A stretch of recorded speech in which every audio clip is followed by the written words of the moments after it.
Yo, what's up, guys? So today I just want to talk about why you should try and build a borrowable profile in everything you do in order to be able to purchase real estate. Borrow. Let's say for example, you want to borrow income from private lenders, whatever. You want investors. You have to build a borrowable profile. So number one, what you want to do is if you have any credit card debt, try to pay that off. Get rid of that debt so you can build your good credit, keep your credit clean, and you want to be able to show the bank that you're a reliable person. You pay your money on time.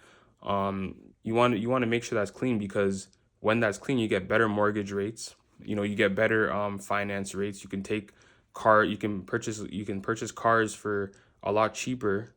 Financing. You can purchase houses, for a lot better rates. You can borrow money here, borrow money there, take out lines of credit, and pay it back on time. And you know what that means, right? That means you don't have to pay any of your upfront capital. The money that you make from work, well, you can put that all into index funds, stocks, let that work for you. And you borrow money from private lenders, banks at an extremely low interest rate. And then, as that money that you are working, as that's working for you, and making income, you pay off that debt with the free money that you're getting from the money that's working for you in the stock market. So, you're not actually using your hard-earned money to purchase things. Even houses. That's really the secrets of the rich people. They don't actually purchase things with capital.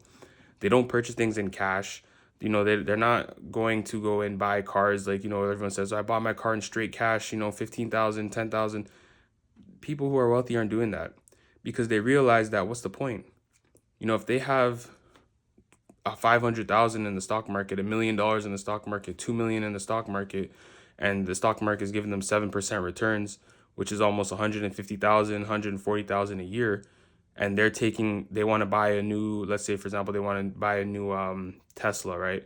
Tesla's 50, 60,000. They get it financed for 500, 600 a month. That free income, that passive income, is paying off that debt for them. And guess what? They're not paying any sort of upfront capital. Their capital has not been touched. It's not been touched. It hasn't been moved.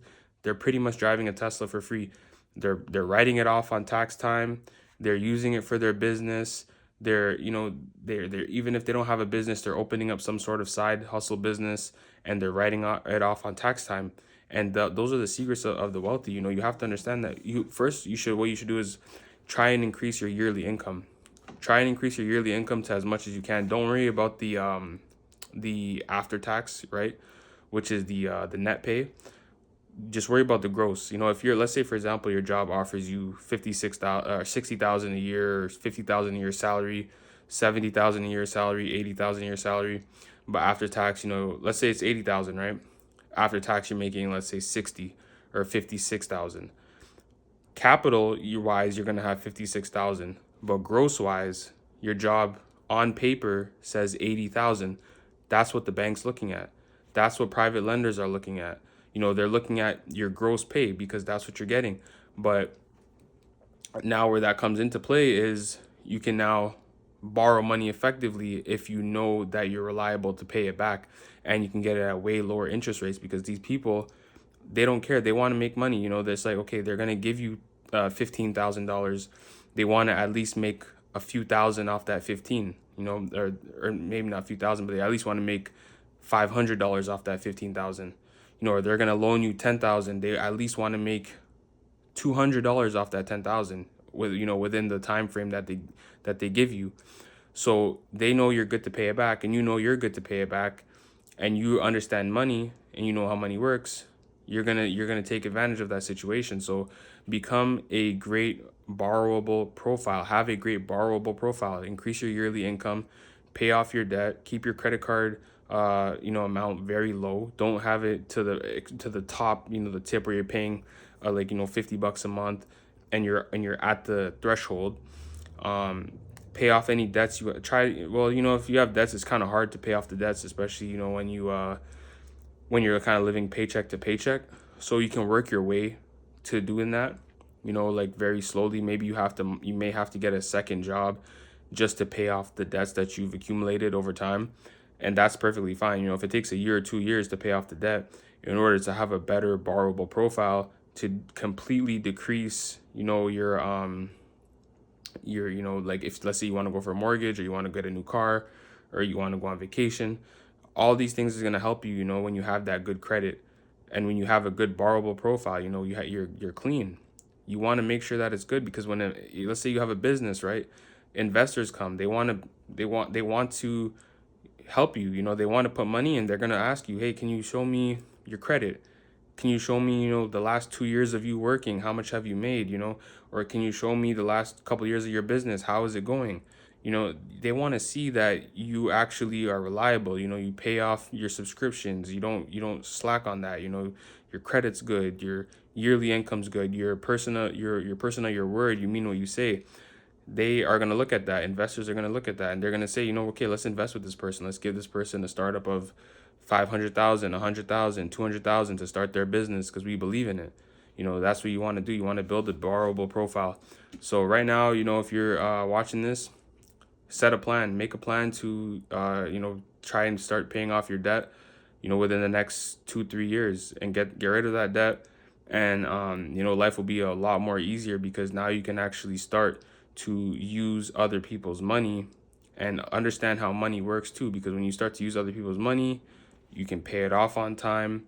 You don't have to spend all of your capital. You don't have to spend all of your hard-earned money that you're getting bi-weekly from your job, on anything you want. You can actually just borrow it. You can use credit, good credit.